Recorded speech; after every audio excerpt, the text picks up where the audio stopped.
Oi, gente, eu sou a Shakti Shala e tô aqui hoje para te fazer uma proposta. Seja bem-vinda ao canal. Se você ainda não se inscreveu, se inscreva. Então, ontem eu propus para o meu grupo de estudos do Sagrado Feminino, que a gente aproveitasse a oportunidade da lua minguante e que em breve aí no Brasil vai entrar a primavera, que a gente trabalhasse com o desapego para crescer. O desapego de muitas maneiras, De se libertar de algo que ainda nos impede de ir adiante, de algo que já deveria ter saído da nossa vida, mas que ainda está por aí, ou que já não faz mais parte, mas que nós ainda estamos muito identificadas com aquilo,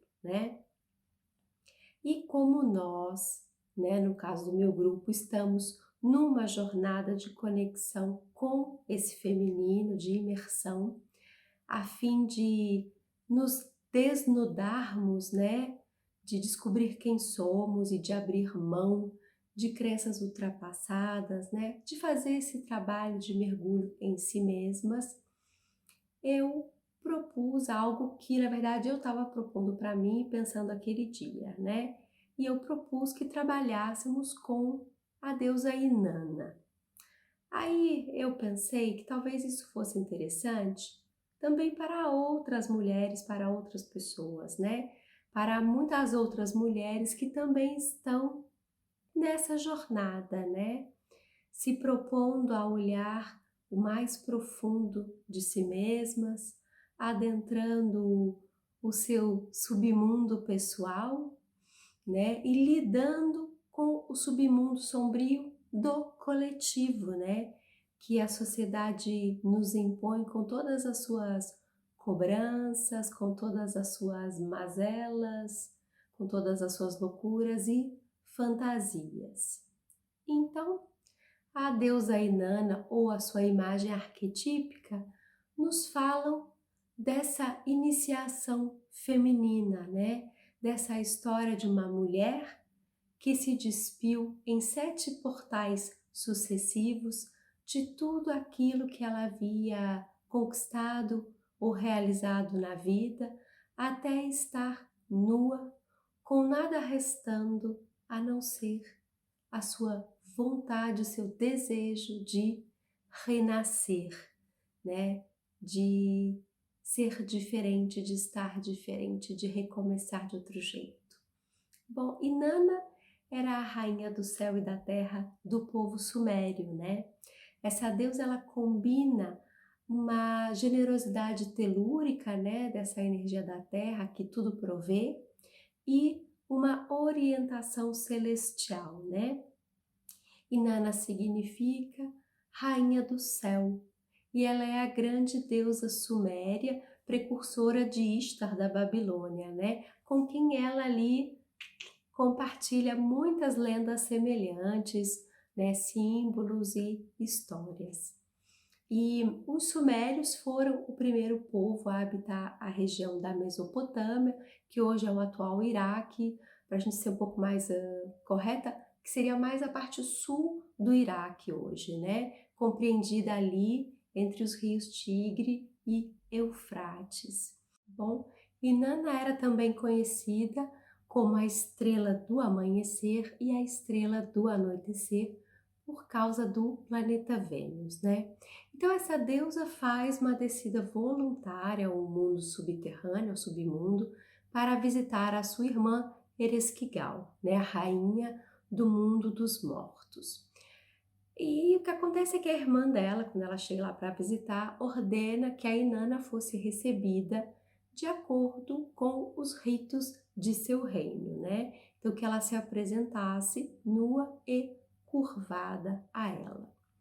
Bom, dessa forma, a deusa Inanna atravessa os 7 portais, se desnudando a cada portal, de uma parte das suas coisas, das suas joias, enfim, das suas vestes, A Ereshkigal é a irmã mais velha da Inanna, né?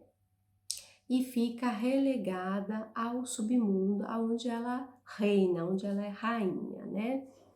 E a gente pode pensar a Ereshkigal, ela pode ser vista como um aspecto negligenciado, sombrio, né, oculto da Inanna. E quando a Inanna desce para o submundo, né, é em parte para recuperar esse relacionamento com a sua irmã, mas também para se encontrar despida de ego, né, e assim efetuar, poder fazer o seu renascimento, né? Então, vamos voltar no mito, né? Senão eu me perco.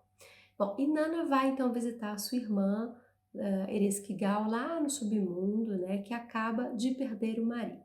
A irmã da Inanna perdeu o marido.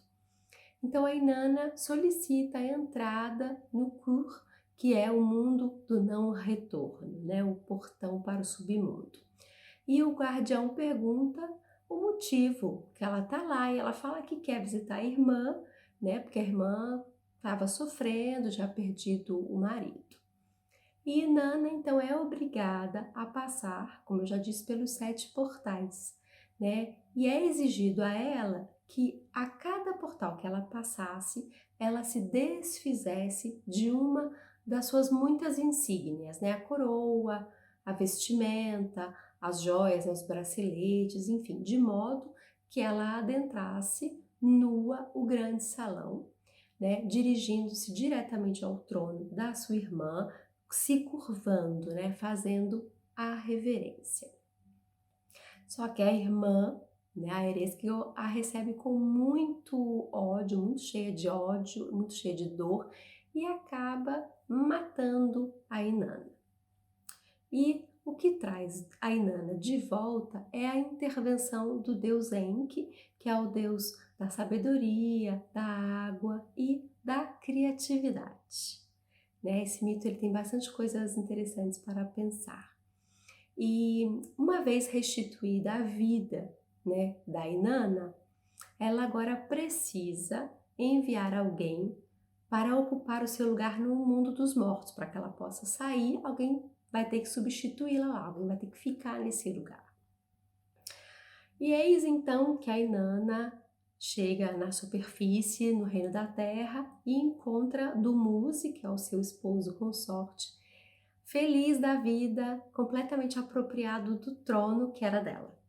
Né? E aí ela não tem dúvidas, e ela o coloca nas mãos da irmã Ereshkigal para ficar no seu lugar no mundo dos mortos, né? Nesse mundo subterrâneo, no submundo. Bom, o mito da Inanna fala dessa iniciação da mulher, né? Do ir ao encontro dessa irmã significa sacrificar-se pela sabedoria feminina profunda, né? Por aquilo que está dentro de nós, né? Um processo maiêutico, eu diria. E entrar em contato consigo, né? Despir-se de todas as máscaras e poder se encarar tal qual se é, né? E romper e desconstruir tudo que a limita, né? E que a limita de ir adiante e crescer. E a cada passo, a cada portal, ela deixa morrer as suas partes corrompidas, né? Renuncia relações que são insuficientes, que não são saudáveis, né? E que ir encontrar a sua irmã é abraçar a sombra, né? É trazer esses aspectos sombrios, escondidos, à consciência para que eles possam ser reintegrados na nossa psique, né? E por isso sempre voltamos dessas imersões, dessas jornadas, né, escuras da alma, mais conscientes e mais inteiras, né? Mesmo que elas tenham sido sofridas. Sendo assim, eu propus às minhas alunas e a mim a mesma tarefa, né?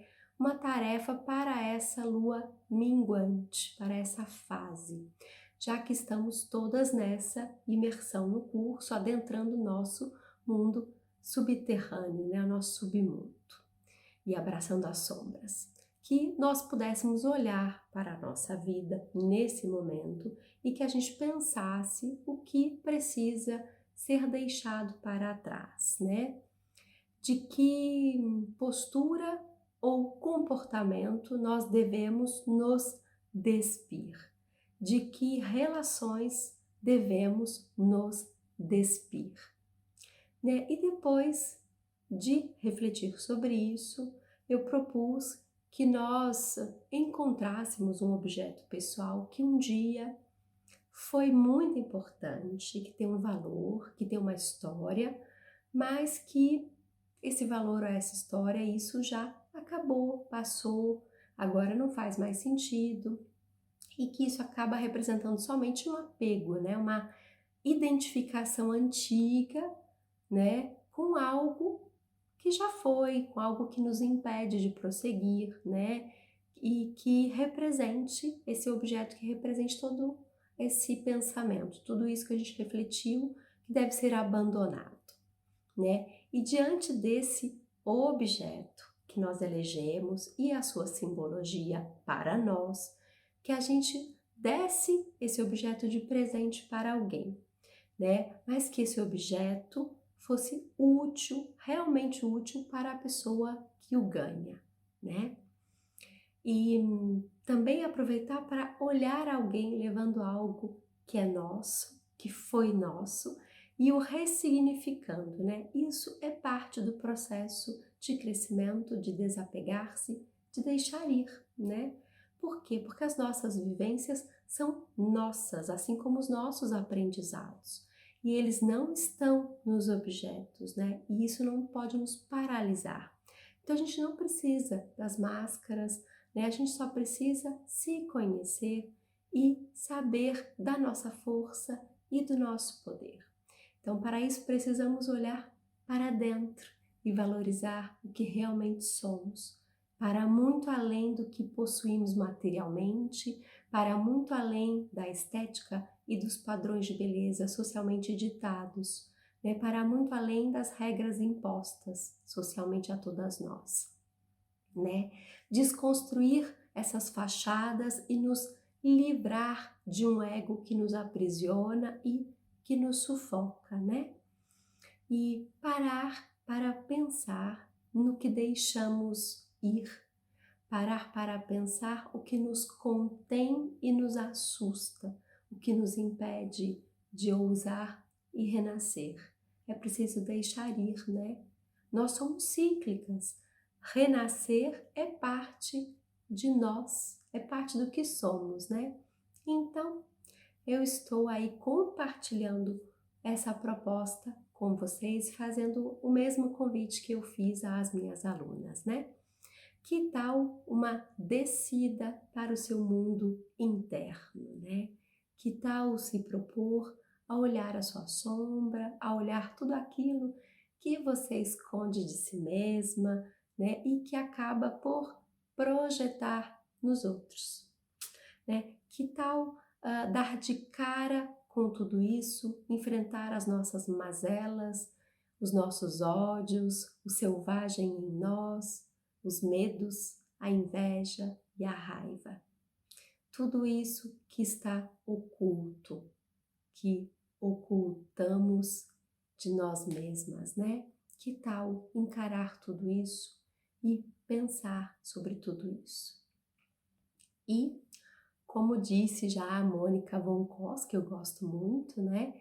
Cada uma de nós precisa percorrer esse caminho para as profundezas de si mesma, tantas vezes quanto forem necessário, né? Para encontrar as nossas partes exiladas, recuperá-las e integrá-las na totalidade do que somos.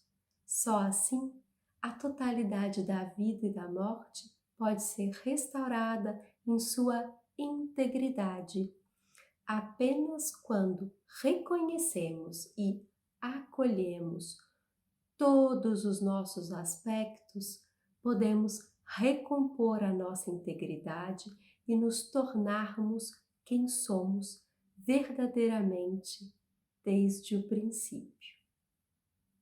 Dito isso, fica aí a minha proposta para essa lua minguante, né?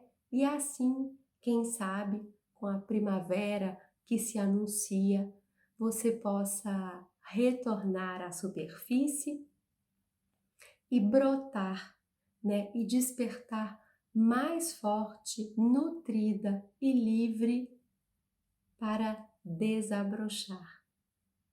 Um beijo.